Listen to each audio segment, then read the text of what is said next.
Mbote na bino nyonso balandi ya magazine La Voix prophétique. En tout cas, lelo lisusu tozali na esengo ya komona na bino lisusu na mokolo na lelo na ebiete bozali ebele bozali kolanda bongo magazine na bino La Voix prophétique. En tout cas, merci na bandeko ya Mongafula. En tout cas, bozalaki ebele ya ko réagir na émission to proposa kibino récemment quand messages sont attaqués. Troisième partie. Merci Nabino Bobengaki. Merci Nabino Bokomaki. Merci pour la suggestion Nabino pour la attention Nabino tonoté ba requête Nabino et bokozwa ba réponse Nabino lolenge nkolo azali ko batela biso na kati ya magazine La Voix prophétique. Et voilà, les lots, les sous, tozali bongo, na un nouveau numéro, tozali bongo kokoba, na croisade de prière, tolobakete toko diffusé, une yango pendant au moins 2 mois, parce que zali 40 jours de prière au ezali bongo organisé na communauté évangélique Parole de Vie oyo ekambami bongo na pasteur Alexandre Aïdini Ilunga. Vraiment ezali aussi un mois bénéfique oyo tozali bongo ko suivre un enseignement oyo ezali ko matissa encore notre foi qui dit crois seulement. Ezana makambo belé ezako koma parce que le temps où nous sommes peut temps où tokomi liboso na biso makambo eza ebele. En tout cas potolonga makambo wana nyonso esenge na biso to ndima kaka yango ndezali mama na likambo monene o ezali koleka kuna na Mongafula. En tout cas yango to saluer pe ba ndeko nyonso ya communauté évangélique Parole de Vie kuna na Mongafula cité mama Mobutu pe la bandeko nyonso aux environs oyo bozali kolanda bongo magazine La Voix prophétique. Et sans plus tarder, tout à l'heure, nous allons vous proposer ce qu'a été le 5e dimanche. 5e dimanche déjà. Vraiment, ils kende malembe. Yo na no banda kite au kanti ete ezali kozonga simaïba ete tozali déjà ko avancer petit à petit jusqu'à la fin yango kozala le 3 septembre la grande clôture. Il y a 40 jours de prière.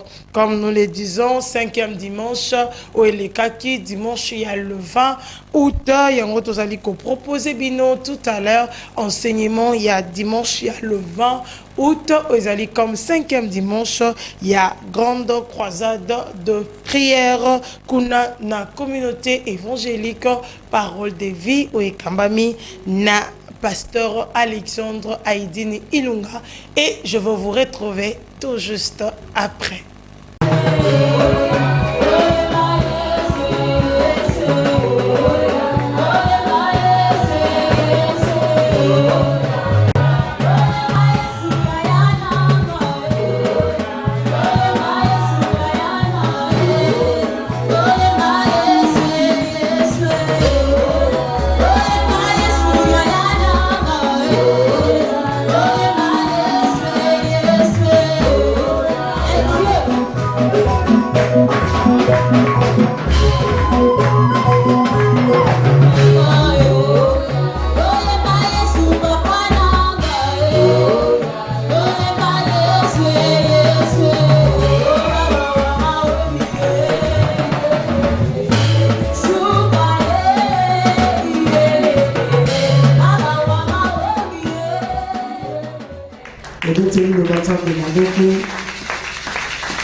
Et je pense que Moutato Bandaki, notre papa a eu, il a enseigné biso, il a levé la biso, il a contacté sa biso, le lengeni, il faut tous en la kondiba. Là, le lengeni, il faut croire par rapport à ces dieux-là où il y a biso souffle de vie. À mon canot, tout le monde Yesu azotalisa na badisiple na ye lolenge nini faut basala na kondima pe foi ya lolenge nini faut ezala kati na bango lokola teme na biso esili ya kotalisa biso kwa seulement moto oyo aza na kondima to moto oyo akondima liloba ya nzambe ezali moto atondisami na kondima kati na ye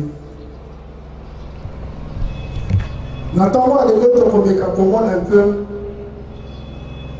la foi qui bouge les montagnes. Quand il a beaucoup de biso bana na nzambe ezali de eloko moko foto oyeba ete à chaque fois toza kovivre na mikolo nyonso à chaque fois toza kotambola na nzambe il faut to atteindre niveau moko ete kondima to foi ezalaka lokola eloko oyo eza kotambola na biso chaque jour mwana na nzambe oyo azangi kondima tomona na nzambe oyo aza kondima te azali agréable na biso ya nzambe te nayebi ete kati na bomoi na biso soki ozali moto oyo azangi foi soki ozali moto oyo aza kondima eloba ya nzambe te yeba ete meme liboso ya nzambe oza agréable te soki ozali moto oyo aza kosala makambo mais na nsima nango oza kokroire te ke ya un dieu qui existe qui peut te répondre yeba ete ozali na kondima te ozali mpe agréable liboso ya nzambe te parce que le foi bato mosusu balobaka ete le foi nzambe aleka na kolimbisaka parce que naza na kondima te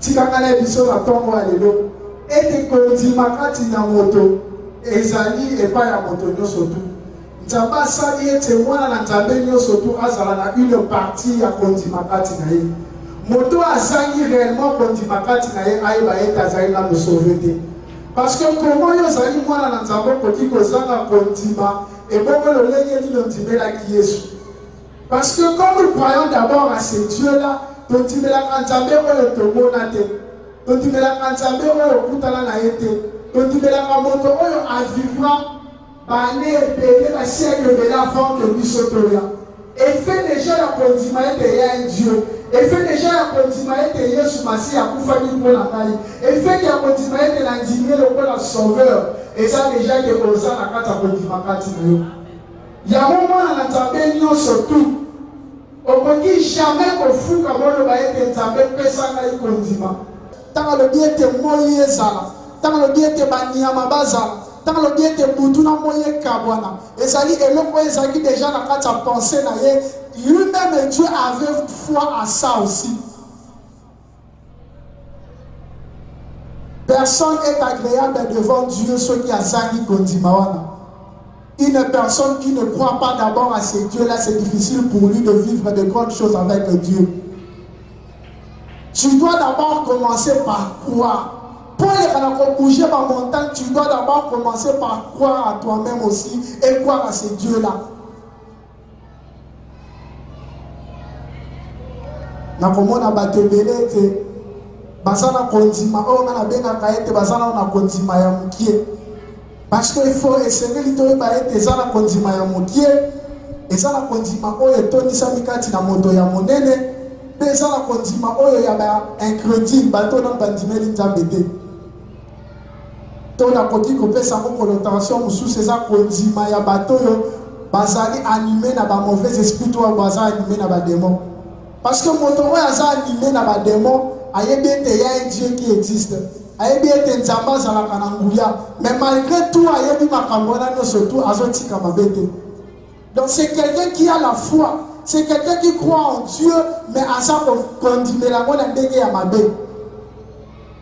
Et il y a des gens oyo baza na kondima ya mukie oyo babengaka petite foi oyo bible esi na kolobela biso ezali bato oyo yo azala kondima ete yesu akoki kobikisa ye na malaria azala kondima ete yesu akoki kosala zwa $50 azala kondima ete ayamba yesu na bomoi na ye me azala kondima te ke yesu akoki kopesa bamilio aza mpe na kondima te ke maladi oyo aza kobela wana oyo eza oyo bamete balobi zela kaka kufa yesu akoki kobikisa ye eza bato baza na kondima ya mokie me moto oyo aza na kondima ya monene ezali moto oyo likeli nyonso eza epai ya nzambe ayebi ete eloko nyonso tu ekoki kokomela nga na mokili ya un dieu qui peut venir à mon aide Il y a un Dieu qui il y a un Dieu qui peut me donner toutes sortes de choses que j'ai besoin dans ma vie. Et ça, il faut que notre papa, il a dit beaucoup de choses ici. Et ça, ce qui te résumé en un. Et ça a été, il faut comme à un niveau de la dimension. Il y a pour croire que rien n'est impossible à ces dieux-là. Il y a un terme de c'est ça qu'on va croire seulement. Croire seulement, il dit que le banni, même l'autre, ça, comme on a une clarté, il y a un fond qui m'a été salama. Il y a un comme on a battu mon sous la classe à Baro. La deux groupes.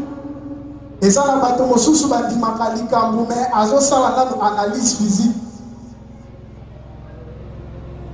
Tant que vous avez sous bateau, vous avez dit que le béné faut pas zone. Ceux qui ont gagné, il y avait une autre groupe qui a décidé de essayer sous eux. Il faut zone ça parce que vous avez moyen de lier ça bamoté. Attends bon, vous avez nombre de bateaux pour lier ça bamoté. Et ça bateau, vous avez erreur. Mais quand on dit que c'est basé sur la réalité. Et ça, le problème est que tu vas dire à ceux qui ont dit que la journée à lobby, au consomme à Moutuka, ils ont la valeur à $100,000. La physique, la conscience, la moto, la koloba, la bandana, bon, on va dire que kolokota, ou bien Moutuka, la kolokabo, la kabelina, mais 100,000. Voilà que ça sort à Kodima Yamoto. Mais ils ont la catégorie où sous sa disciple, où ils disent que Jésus. Biso tozaka kana mapa 5 na bambisi mibale. Pour démontrer ta foi d'abord par rapport à Dieu, il faut aussi qu'Anzambe a ça par rapport à l'état où il y a. À chaque fois que nous venons devant Dieu, ceux qui ont dit que ça n'a pas calcul, ceux qui ont dit qu'on pensait selon eux, ceux qui ont dit qu'on pensait selon Boka, ceux qui ont pensé selon classe, nous sommes tambolés là. Il y a un moment où il y a un condiment à bateau, il y a un condiment à mon pied. Donc c'est-à-dire que quand tu comprends dans la moulongo, il y a un bateau, il y a que croire seulement. Parce que pour les philosophes, ceux qui disent croire seulement, et l'autre, ceux qui disent qu'on expliquer, on analyse, ils sont tout complets. Il y avait quelqu'un qui a dit que si moi, je suis là, heureusement, ça la paix, vous allez pas se faire malade. La même personne, quand la Bible dit que vous avez dit ça, vous n'amboko wapi. Nga konaza na muta ko recommander ngate. Nga ko ministre ko tuna famille azate. Kaka na mboko ni bazo ba ke moi o ngana ko zo musala ba ya kuto ba lekinga mayele bazwa misala te. Waneza kaka biloka beti kaka kwa sepelisa maloba na ye. Mais je connais aussi de personnes qui n'ont pas doté. Je connais aussi des bateaux qui peuvent monter en pistonné, mais se retrouver un peu dans ma grande place. Parce que maintenant, dans le groupe, il y a des bateaux qui sont la foi qui déplace les montagnes, avant de comme à un niveau, il faut d'abord nous placer par rapport à toi. Croyance n'a pas un niveau ni. Croyance n'a pas une catégorie ni. Croyance n'a pas un niveau ni. Nous sommes des chrétiens que nous croyons toujours à des petites choses. Ceux qui vous disent c'est que ceux qui ont malaria en dimi, ceux qui ont commis un cancer, ceux qui ont un sida, ceux qui ont un diabète à l'obi, papa n'a pas été dans le pic, mais après ceux qui n'ont pas eu mon lit, mon ami, vous allez faire malade. Les gens de peu de foi.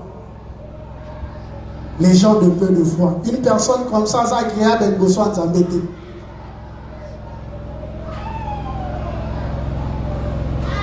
Bayeli baye ko ya Yesu mwana moko azalaki malade abandaki kokwea kwea. Yesu azalaki na montagne na ses 3 disciples bao batikalaki babundi bakokite.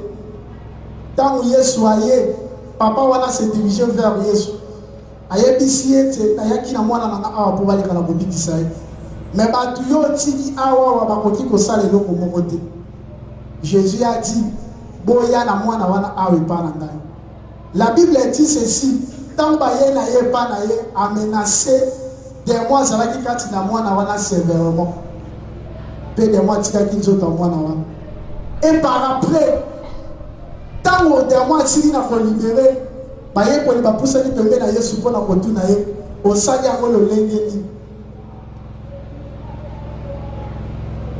nayebisaki bino te ke soki bozali na kondima ta komotie lokola graine bokodeplace bamontagne. Cela veut dire que le disciple priait. Mais dans la situation ezalaki liboso na bango malgré tout bazosambela blakati na bango bazomona ete likambo oyo eza ya niveau na biso te. Des fois nous allons voir même dans des familles, même dans des églises, il y a des choses, ceux qui baillent na kam mutazo bela omoni ke mutazo kufa, le pasteur n'est pas là, on a même intercesseur, même mutasa batu basambela ka bango no sibako mozo na sima na moni faut mo luka numéro pasteur mba. Parce que dans la Bible, le Bible était tapé si kaka mitindo ya kobenga na bademo kaka na basala nzambe, ce n'est pas écrit comme ça. Ma pesi mitindo la to force on a chez tout enfant de Dieu. Une fois que yon digné de Yesu azali mobiki sinangai. Une fois yon yambi Yesu na kata bomo inangai. Pouvoir wane pesa melio. Quand tu crois seulement au côté qu'on s'en a bloqué au yon ça pour croire, t'es na bloqué sur le bien des airs niveau na ngate. Moi j'ai vu des gens guérir de personnes au écoute en ni pasteur. Quand écoute un lien na minute il a que prier peut monter sur le bico. J'ai vu des gens changer de situation. On écoute ou accord azala pas même intercesseur mais tant azala condima azala foi et ceux qui n'a tiré le mot pendant la Bible le bien vous imposerez aux malades et les malades seront guéris. Une fois qu'il a posé ma boque avec toute sa confiance, avec toute sa foi, Moto n'a pas eu guérison. Il y a des choses, foi na biso et mimoni sakamate parce que biso moko to mitika kanakati ya niveau moko boye. Je sais bien que quand le pasteur dit ici crois seulement, bato mususu crois seulement na azala niveau oya su ici yango ya crois seulement. Quand on dit croire seulement, il dit que le bail est au croire dans le niveau nion sur tout. Tu es capable de déplacer des montagnes. Laisse-moi vous dire, na Kinshasa, et ça dans l'hôpital, moi, quand on dit surtout au Yebi, l'hôpital, nous surtout, il y a qui tombe, il y a propre. Ceux qui vont côté, quand on a des motos, on a souvent à l'hôpital. Malgré tout, les bandes de l'Olina, l'hôpital, nous sommes tombés dans les alliés propres, les alliés malades. Ce qui est compliqué, c'est que nous avons pourquoi parce que même les une solution pour qui si cette grande foi-là en toi, s'il y a des choses qui compliquent, parce qu'en eux, ils savent qu'il y a quelqu'un,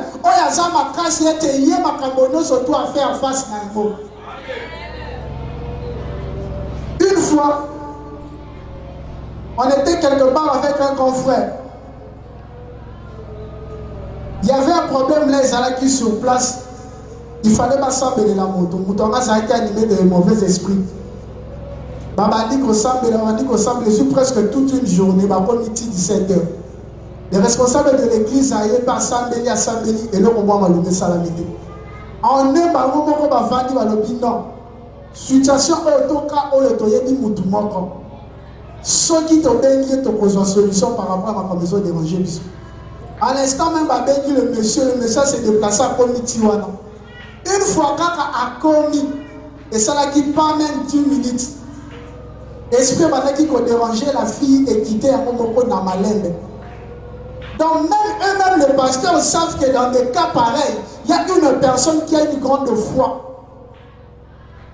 Et ça n'a pas quitté parce qu'il y a un spécial. Et ça n'a pas quitté parce qu'il y a un yébi ko sambela. Et ça n'a pas quitté parce qu'il y a un mutabanda musala nzambe kala. Et ça n'a pas quitté parce que katina ye ayebi ete j'ai tué en moi. Une fois la télé mis devant Moutou, une fois on a prié, il y a un Dieu qui doit agir automatiquement. Vous allez voir que la tombeau et Lazare, Yesu asalaki prière en laïté. D'ailleurs, pour toi, ça pas même prière. Parce que prière, on a le baguette et la yebi et toyo kakangai. Que semble on a semble les apôtres à bateau. C'était même pas pour Jésus. Parce qu'il sait déjà en lui. Et que ceux qui n'a qu'elle déclaré et que ça l'a malolé que wana. Et ça l'inda qui s'est moto o ya tondi sama qui n'a foi kati na ye. Une foi qui déplace les montagnes. Moto o ya ça na kondima kati na ye abanga ka ba problème te. Na lo bité que ko luka ba problème mais moto a ça na kondima kati na ye akima ka bitumba molivité.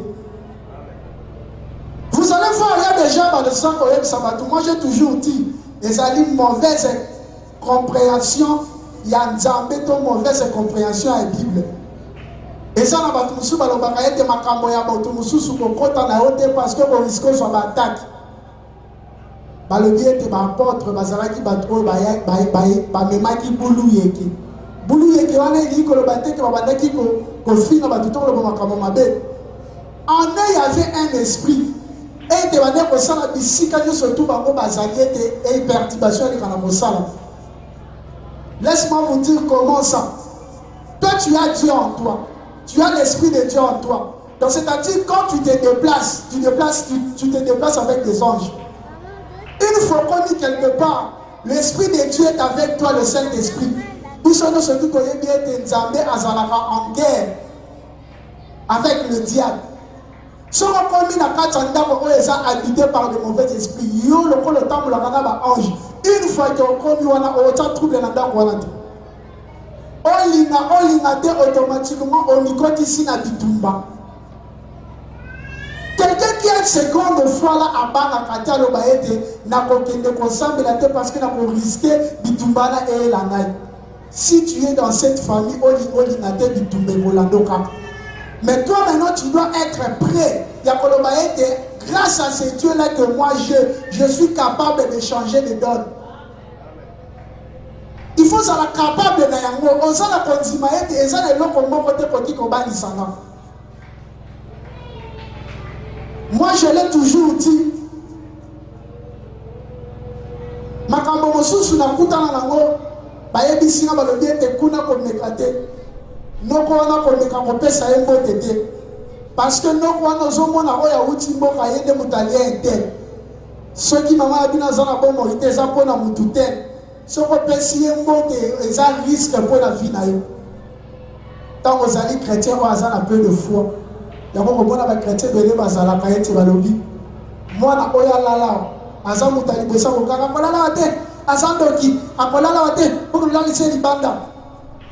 est-ce que pour y faut nécessairement la loi? Est-ce qu'un esprit pour qu'on a faut non Dieu tenir dans la katsuan? Moi je me suis toujours dit, comme je suis sûr de ces dieux-là qui est avec moi, comme je crois à ces dieux-là, ce qu'on joue de côté à la c'est que dans une semaine, il y a deux fois déplacé. Il faut y aller à déplacer. C'est ça qui va démontrer que tu es capable de te placer de montagne. Montagne, au lieu de ça va disciple, ça montagne, au monde a raté. Et ça montagne, au qui n'a pas combatté.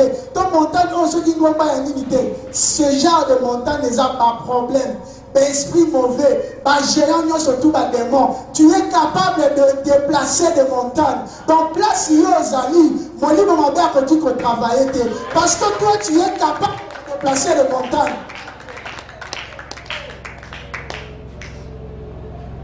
Les chrétiens d'aujourd'hui font comment ils ont quitté, comment ils quittent. J'étais quelque part à la carte en permanence, moko. Tu vas dire, tu as prié.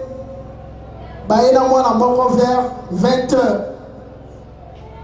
Pasteur expliqué, Bissou et Kazana Kindoki. Il faut aller là, comme ça, tu vas continuer à prendre le lobby. Mais la personne qui nous apporte cet enfant, il y a le lobby, les gens derrière au bas. Mais bon, là, la bonne côté, il faut que ça les fasse, on doit prier vraiment, nous va sécuriser pour là parce que on a prié ce qui était grave. À cette époque, on a vraiment intercesseur, mais intercesseur, on a coupé le vieux, nos vieux. Parce qu'on a les sikam sous. Parce qu'on a les sikam sous. Parce que si on a moyen on était obligé de dormir seulement. Donc là, on a un petit temps au premier jour. Ça va prier toute une journée. Donc, comme il a pourquoi chef intercession a dit, ngai vi na ngezana no mulai. Masolo na yo kia wana moni ngana kena onda. Comme moi nous à Colombo na Kozo. Est-ce que le moto ya bongo? Est-ce que réellement il croit en Dieu? Quand on dit croit seulement, est-ce qu'on dit la kanzam? C'est pour cela que je dis que nous sommes dit la kanzam est la catégorie mokobo. Tout ça na bloc comme tout le monde a simple net on dit ma été tamba ko ça. Moto ya ça na kondima ça capable ya ko transformer makambo. Moto ya ça na kondima ki makakomote. Moto ya ça na kondima ko travailler na Congo puis a changer makambo. Moi j'ai toujours dit bah m'da pour nous ces autres na Congo bah nous sommes bakenda prototé.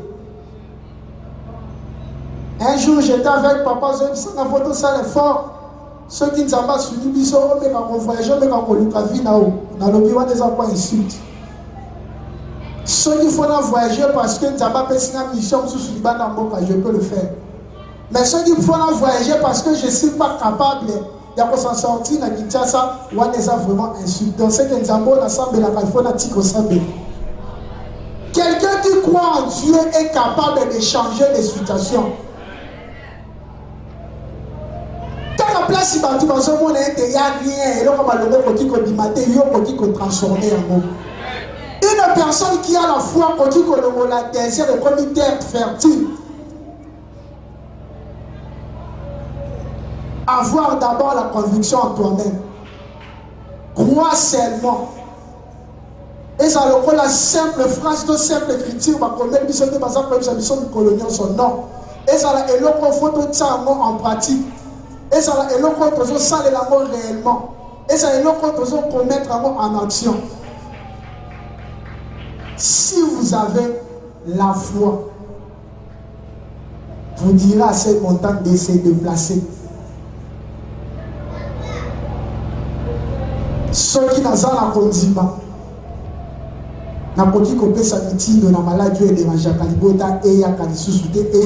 vous avez cette force là de le déplacer. Ceux qui ont la condima, à toi, ça, tu es capable de dire que l'esprit ou la stérilité est le roi. C'est pour ça que vous allez voir que Jésus ne faisait pas de longues prières. Jésus ordonnait aux démons. Des fois, moi, je ne comprends pas le sang pour tout ça, la prière d'autorité, quand on dit que ça, ça et vous allez voir, il y a des gens, ils semblent venir à son monde et la démon. Nzambe na ngai, parce que Roumeli, na benganyango, tikangai kinya, Nzambe yako sumangai, tu as déjà cette puissance-là. Donc, tout le monde a ça la prière, Nzambe yako sumangai, ça démontre qu'à lui-même, il ne croit pas encore à ces dieux-là. Jésus ordonnait. Jésus ne faisait pas la prière à l'Obanzambe, kitana nous la démon, on voit qu'elle est. Abadé, on peut s'habituer de part. Lève-toi, sors. Parce qu'il savait déjà qu'en lui, déjà, il y a une grande puissance qui habite déjà en lui.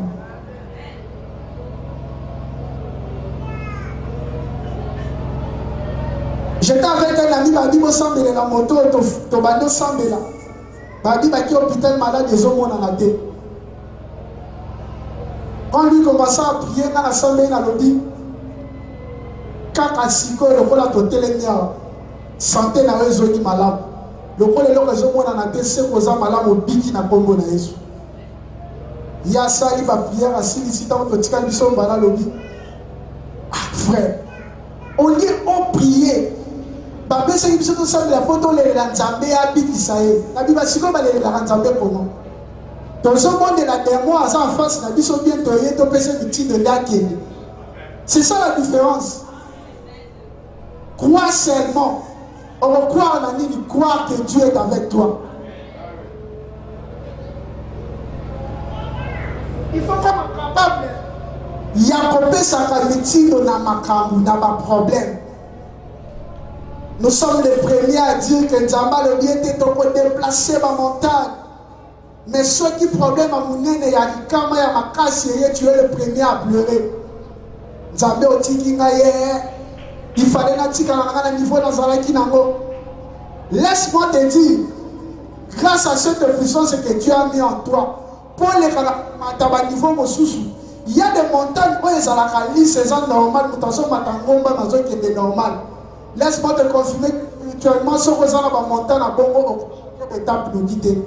Pour bien monter dans des montagnes, il faut dans la montagne où il est Sami Mabakou. Donc, c'est-à-dire qu'il faut dans la montagne où ils ont aligné vraiment.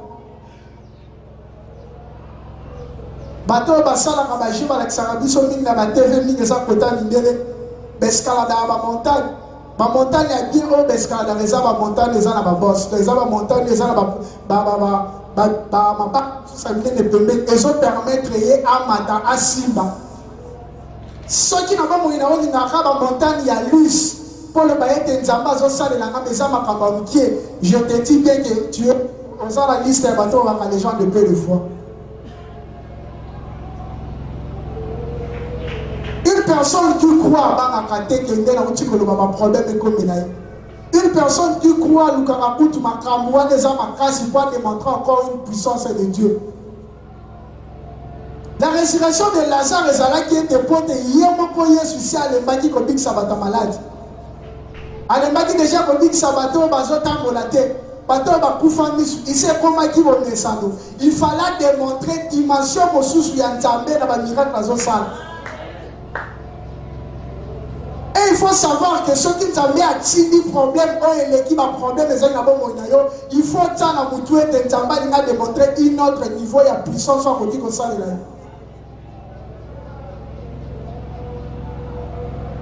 Il y a des gens qui se laissent toujours aller. À Sali 10 ans, il y a malheureusement on est au Congo. Batonio surtout, il y a la barote, Batonio surtout, à niveau, je ne peux rien faire. Attendez que là, c'est azouté. Alors, bien, tu vas penser à donc ce n'est que normal. Il faut que le Cambon, on a qui nous fout à l'école à Batonioso. Or, que quelqu'un qui a la foi, quelqu'un qui croit en Dieu, à sa poto, même dans ma camouflage, nous sommes une personne exceptionnelle. Tu dois être exceptionnel dans tout ce que tu es en train de faire dans la vie. Pourquoi je dis ça? Parce que de fois, si tu es autant pour la serviteur, en tant que jeune serviteur, Maloba, ton prononciation de foi, ils ont toujours bon. Ceux qui m'ont connu grand, ils ont pasteur, ceux qui ont connu grand, il y a un tika. Ma pasteur va commencer à me l'église, mais à 6 000 euros. D'abord, nous-mêmes, nous ne croyons pas à ces dieux-là. Malgré on dit seulement, crois seulement, mais toi-même, tu ne crois pas. Toi, tu crois que Nzamba Rope Sayon qui a 33 10. Là, tu crois. Tu crois que ce babi, semble te fou comme un ensemble de Nzamba Rope Sayon là, tu crois. Mais si on prie, fou comme un Nzamba Rope Sayon 1 million de livres, va passer, tu vas mentir un mot. Mais ce que chez un féticheur, un bichon, tu reçois 1 million de assurance, ma casse. Mais tu es le premier à dire que qui a créé Satan, c'est Dieu. Donc quelqu'un que Dieu a créé est capable de te rendre plus fort, mais moto et comme ça, ma casse, comme ça, ma casse. C'est ça la manque de foi que nous avons. Si tu as la foi, tu diras à cette montagne de se déplacer. Si tu as la foi, il y a un moment de foi, tu perdras ta famille parce que ceux qui ont dit quatre na yo moko, on dit manaïe ça ils déjà mouki. L'histoire que j'ai dit de ce passage-là dit que la coquille au sang de la peau na yo ceux qui ont moko la condimate. Tu peux appeler le serviteur de Dieu, ba sambeli, ba silisi, ba bini, mais toi-même quand tu restes. Mon thème est bien théologique, bon. Batunyo, donc on est pas bien qu'on s'en là, on est qui n'est ah, basambeli car rapport le sang va boire raté. Basambeli car rapport le sang va boire raté. Donc c'est-à-dire en toi-même en nous sur basambeli là c'est nul. Et tu ne verras pas la main de Dieu.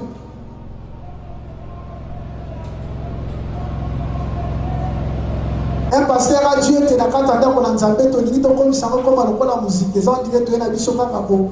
Ceux qui parlent que tu seras grand. Amen. On reçoit 1 million. Amen. On reconnaît ma pote. Amen. On reconnaît ma fraîche. Amen.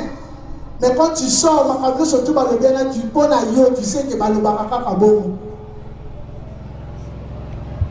Il y a un frère qui a écrit dans son statut à l'objet, bateau, il a dit que année où bakoba la tokomi déjà la 4 années. Je lui ai dit, toi tu mets ce genre de statut, yo me repose serviteur. Ah bon, je dis ça démontre un niveau il y a foi aux âmes. Quand toi tu es un serviteur, tu dis déjà que le baraka est bon. C'est-à-dire que même si toi-même tu es là, tu ne crois pas à ça. Crois seulement. Crois seulement, on a fait comme à un niveau et ça presque exagéré. Parce que même la Bible le dit, moto, oh ya ça la conduit, manami sur bateau, parce qu'on réfléchit normal, n'est pas bateau, on a bien un philosophe, mais comme on est le la moto à ça bon. Parce que quelqu'un qui a la foi à s'attendre à des mots, oh ya zo mon clarté. C'est pour cela même dans notre thème on dit croire seulement. Quand on dit croire seulement, on dirait bah mission dimo, bina di mananda mission di makaka. Donc toi crois seulement.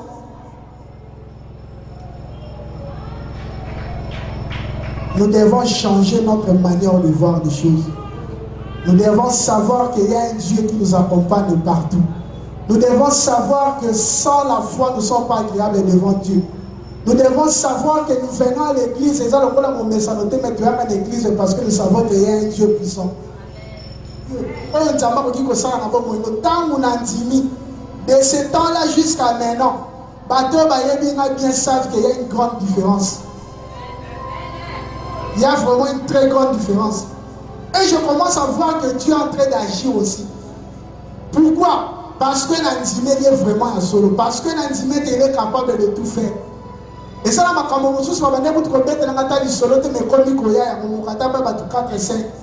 ça démontre qu'il y a une force qui est en train d'agir. Et cette force-là, avant et ça, il faut d'abord dégager d'abord puissance, il faut la porte. Notre papa dit toujours ici, Nzamba a salé la ramoto dans ma casité.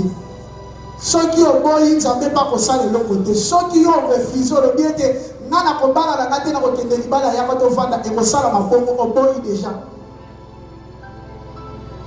Il y a une place où il y a un côté.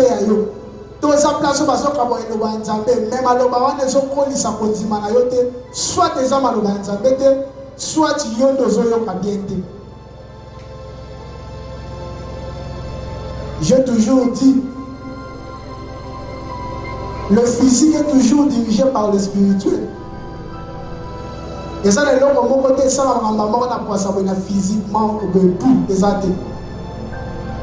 Notre papa déjà dit ici, Atabando qui tombe déjà.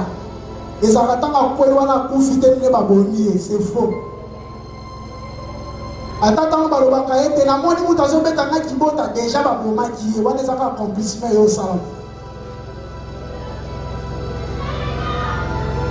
Mais quand tu crois spirituellement, c'est le long qu'on déjà et salami, le coup nous ont continué toujours dans le combat dans le condiment, ta foi na yo, dimana et combien de l'okwana et à se réaliser si cool. Yango monnaie tes papa na biso azui tous les 40 jours na terre la biso la bi croit seulement avant tout monde avant tout monde makambo changer, il faut d'abord condiment na biso et se bâtir d'abord. C'est de là d'être au monde ainsi comme makambo bandi kokobisa. Yango j'ai toujours dit aussi n'a souvent avant semble la moutou ça va dire que tu prier pour la moutou si tout ça mon quand c'est compliqué je commence d'abord à parler avec lui. Il faut d'abord comprendre que prière tous ça là yemo ko na bazala posa na mo yemo ko na zone zima après net au sambe quand tu imposes tes mains partout et si quand surtout et ça la biloko tout ce on dirait nzamba zo sala te parce que ici ils ont imposé ma boko batwa na bana na province. Yahweh Tikati Colombia, Seigneur Jésus, et Titakati na biso na ntongo alléluia. Toto si papa, toye kakati na oye sika pour la kotombo na yo Seigneur Jésus. Dans le nom puissant de notre Seigneur Jésus. Cher Saint-Esprit, déverse ta puissance en Seigneur. Manifeste-toi, mon Dieu. Manifeste-toi en ce lieu, Seigneur. À comprendre ta puissance, oh Dieu. À comprendre ta grandeur, notre roi. Manifeste-toi, oh Dieu, cher Saint-Esprit. Déverse ta puissance, Seigneur.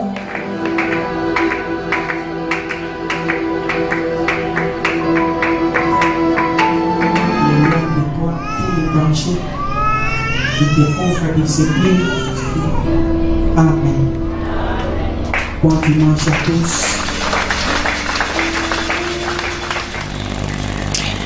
Et voilà, Bandeko Balandi, magazine La Voix prophétique. Nous sommes de retour sur ce plateau.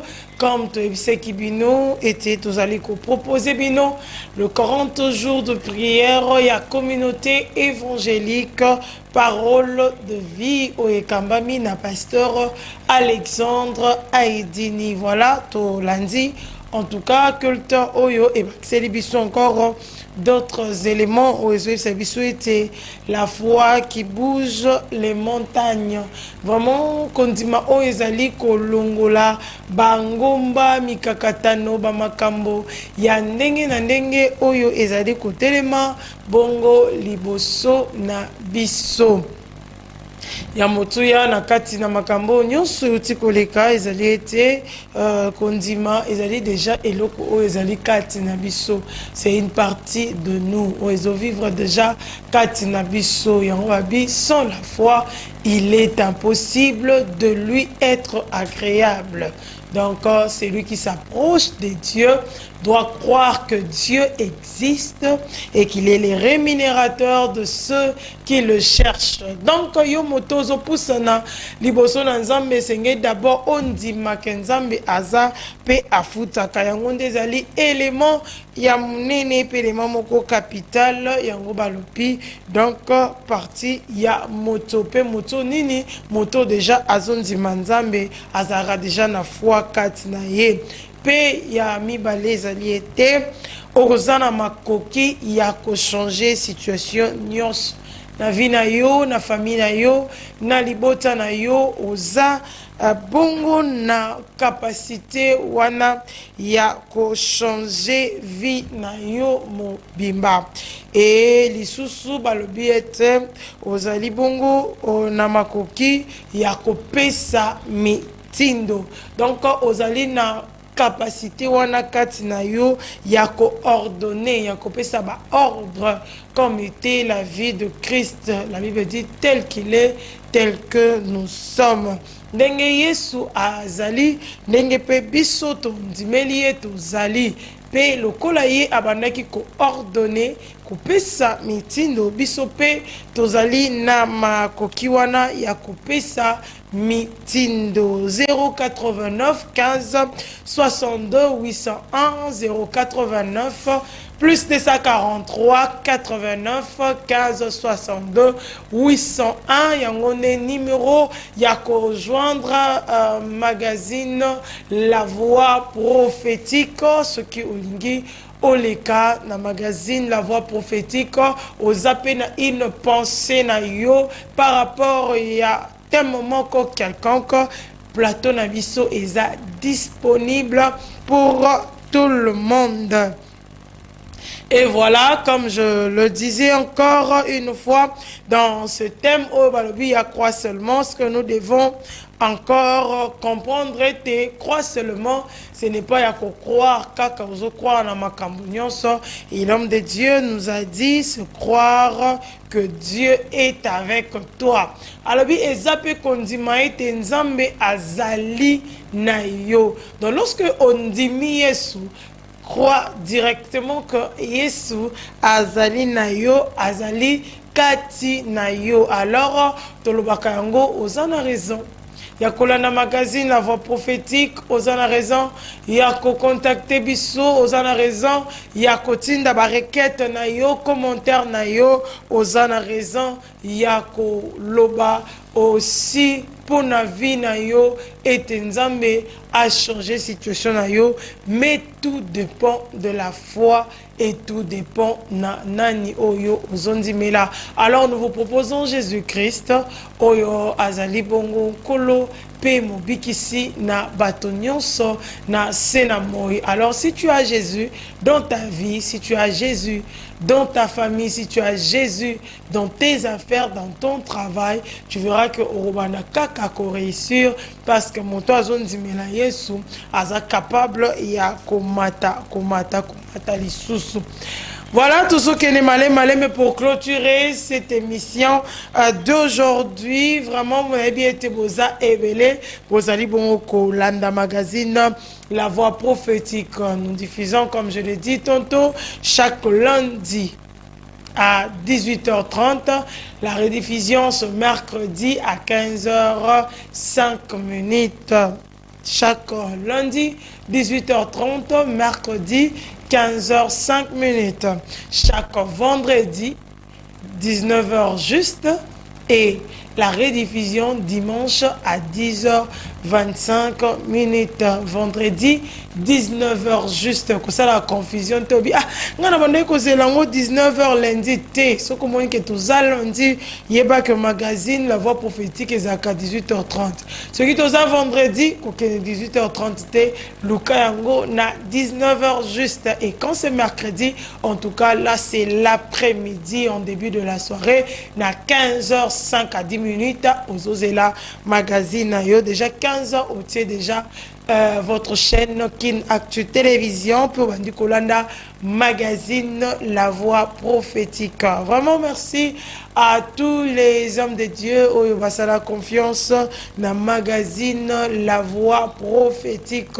Vraiment le plateau est là pour vous, pour occuper comme ça la loco, la pasteur Alexandre Aïdini, de nous appeler, de nous contacter par notre numéro plus 243 89 15 62 801. Vous pouvez contacter Bisso Tokoya pour aussi couvrir votre culte, couvrir votre église.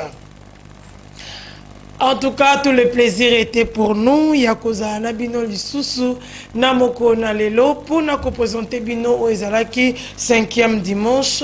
Croisade Ezali Bonko Koba, il y a 40 jours na communauté évangélique Parole de vie. Kuna Namonga Fula na cité Mama Mobutu, 2e triangle. Sinon, je vous retrouve dans le jour qui vient pour un autre numéro. Il y a magazine La voix prophétique. Surtout, ne zappez pas, restez branchés dans nos programmes. À plus. Bye.